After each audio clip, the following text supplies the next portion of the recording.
We belong to so many things that came before us. So many histories, stories, cultural intricacies. We carry these in our bodies, on our faces, in ways I didn't even realise. So what if you only knew half of that story, that history, like a giant puzzle with half of the pieces missing in the box? That's been me for most of my life.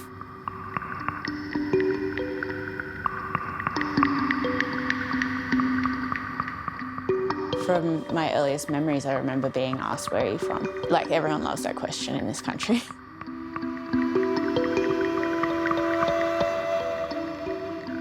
I'd often kind of be like, "I'm from Australia," and then of course it would snowball and it would be like, "No, you're not."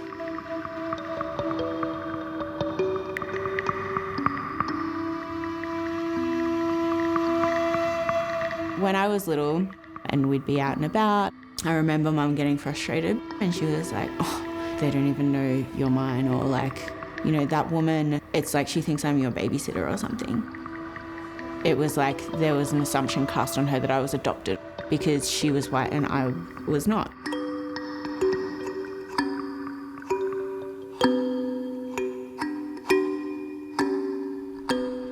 Yeah, we moved around a lot, me and my mum, but we would always come back to my grandpa's house in the western suburbs in Melbourne. My grandpa was, from my memory, really fun. He was kind of like a father figure as well.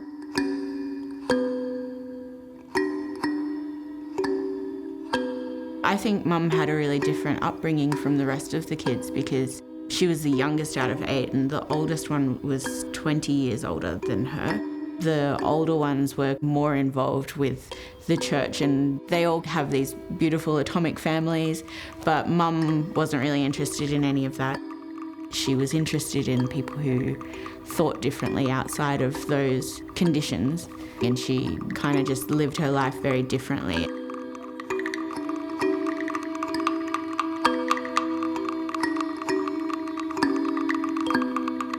My father's presence and absence have simultaneously lived in me my whole life. In the colour of my skin, in my bushy eyebrows, through the length of my thick black hair, things no one else in my family have. My whole life I've never known who my father is. I have a lot of cousins who I don't look like. I remember being little and them being like, "Oh, I love your hair," and like, "Oh, you're not going to get sunburnt because you've got brown skin." I never considered to ask, like, why am I brown? Yeah, when I was little and I would wonder about who my father was, the answers that I got back from Mum were always pretty vague. I couldn't actually get a concrete, solid answer as to why he wasn't around or who he was or what nationality he was. Like a reasonable consideration to why I am not white. She kind of breeze over it or avoid it or deflect it. I think for a really long time I kind of thought I'm fine as I am and I don't need this person to be whole.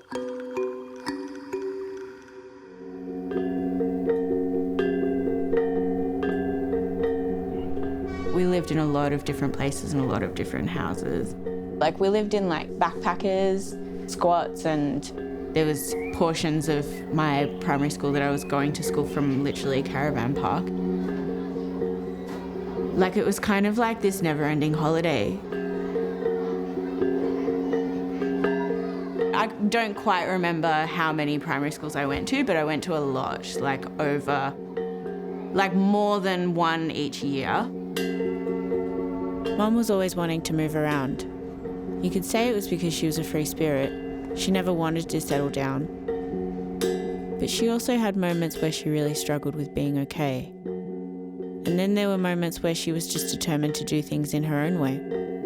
She's now diagnosed with bipolar and schizophrenia. So, you know, looking back, we were always moving in different places because there was different things going on in her, for her, during that time.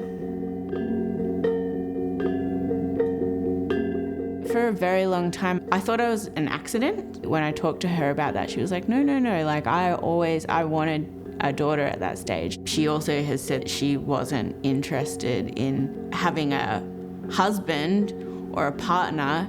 She didn't really know my dad very well and kind of intentionally chose him to have a kid with, to not have him around. This is all stuff that I found out like way later on in life. Realising that I wasn't an accident is it was a game changer for me, because it was cool to know that my mum had a lot of intention and reason for why she wanted to have a daughter.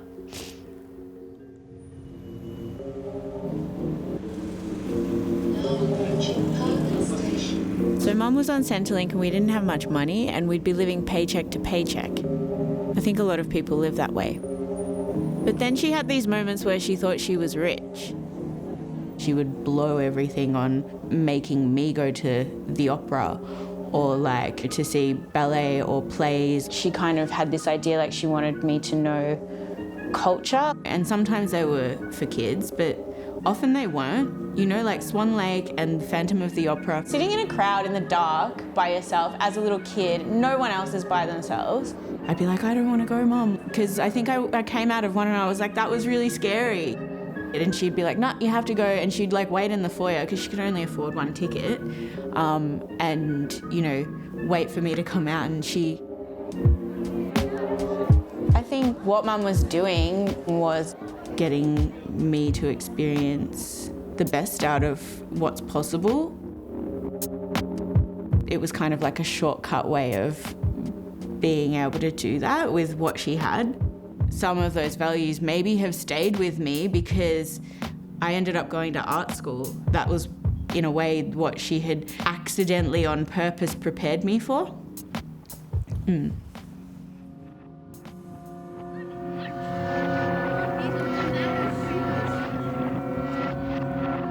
There's a lot of times when I can think of when I wanted to have blonde hair and blue eyes. When you're a little girl, you get given Barbies, and that's what you want to look like. Going to primary school where every kid is blonde hair and blue eyes and I don't fit in. You know, when you're a little kid, society really drills that into you that you want to look like them. We'd always play Power Rangers. There was the pink Power Ranger and she was like the goal. And then I was always made to be the yellow Power Ranger who's Asian.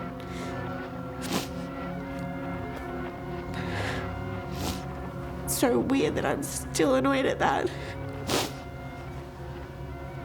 Growing up in a family that is white, I know what it's like to actually have the lens of being a white person, because I thought I was for a really long time and I've been raised white.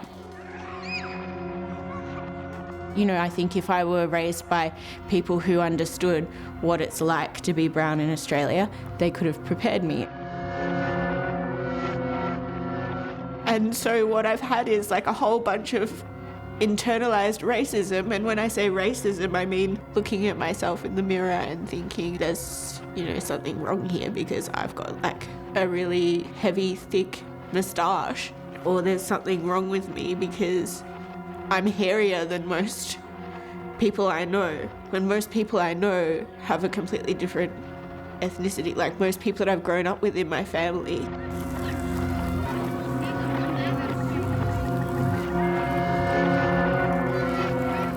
I think there was still definitely a sense of knowing that I was different, but it was more the frustration of why is it that just final, that it can't be that I can be whoever I want to be. As a white woman, I don't think it ever occurred to Mum how hard it was for me growing up as a mixed race kid in Australia, not knowing why I was brown. I don't think any of this would have occurred to her when she naively decided to have a kid with a brown man who she didn't really know. What I do know is that my mum adored me and she always wanted the best for me.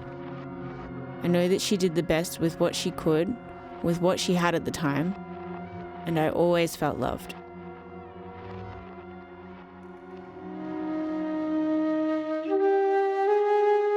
Eight years ago, at the age of 24, I finally found out that my father was Indonesian. It's hard to describe what that felt like. To have some of the answers to questions I'd had my whole life. To be able to fill in parts of my history and identity. It was kind of like a sense of relief in a way. I felt like a lot more accepting of myself. Whatever kind of comments that have been made in the past, and I was like, oh, that's normal. That's not abnormal. That's normal because I'm half of this thing that it comes from. It was nice to be able to actually own the reasons for why I felt different. And then in turn not feeling so different, not feeling so weird and like an outsider. Untangling the different layers of my identity and who I thought I was a slow process. It also brought up as many questions as it did answers. I think I kind of knew that I was Indonesian for a little while because there's been many questions and conversations.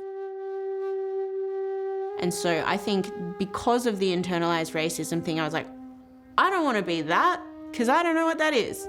So I reckon I've denied for a very long time that I am this thing while kind of simultaneously knowing it, but found it easier to be like, I don't know. It's actually a lot easier to say, I don't know what nationality I am than saying, I'm Indonesian, but I don't know anything about that.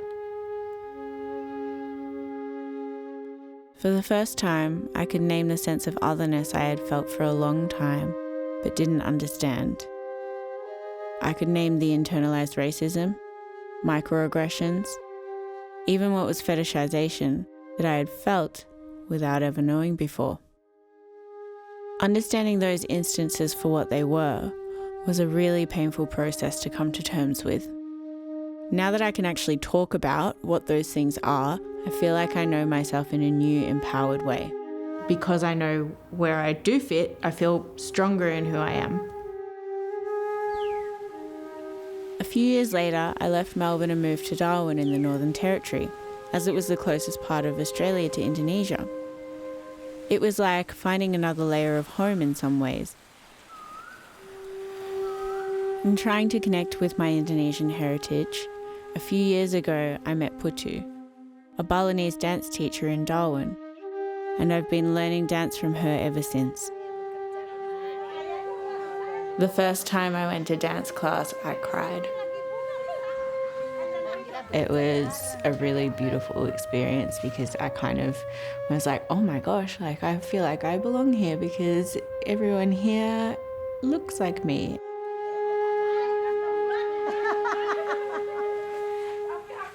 There was, women of all different ages.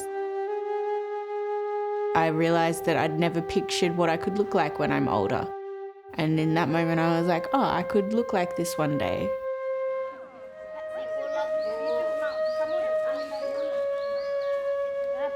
I felt very welcomed, and the sound of everyone talking together was comforting, even though I didn't know what they were saying. It was, a big moment for me because it was very like a coming home feeling. It was a feeling that I'd never had before.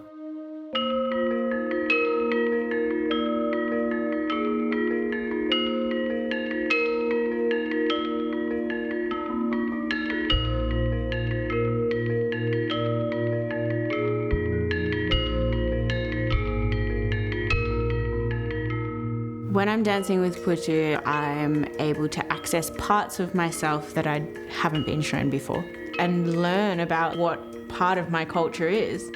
Culture that I never had access to and that I didn't know was in my body. That rhythm that flows through her can flow through me because it's literally in my blood.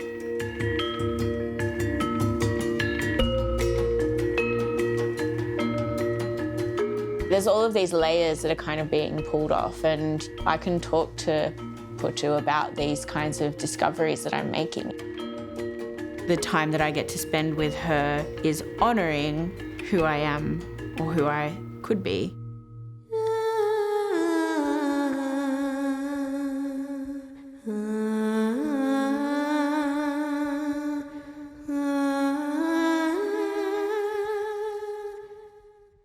A little over a year ago, on the cusp of my 30th birthday, I finally found out who my father is.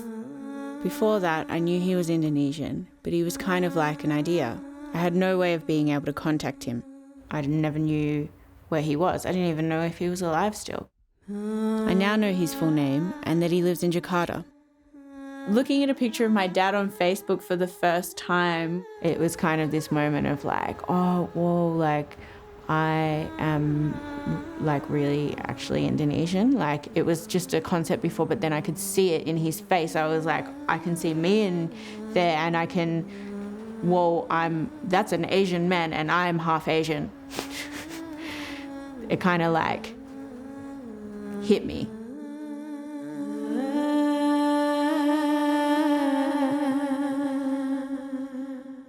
A year later, I still haven't had any contact with him.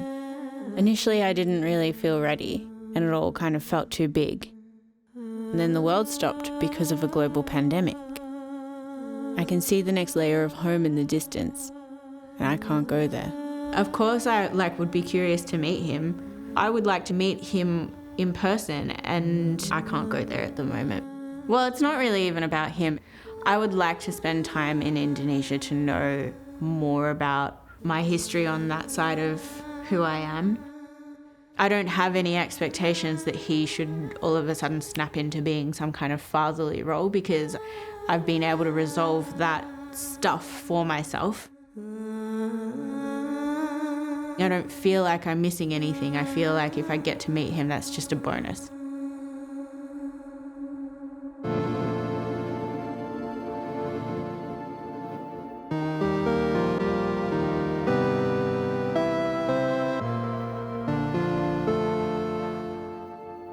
Well, for now, I'm really embracing the sense of comfort that I get from learning about Indonesia, if it's in books or if it's through gardening or if it's through dancing with Putu. The closest thing that I can do for understanding that part of home is creating it here at the moment. That's the best I can do in knowing that I can't go there.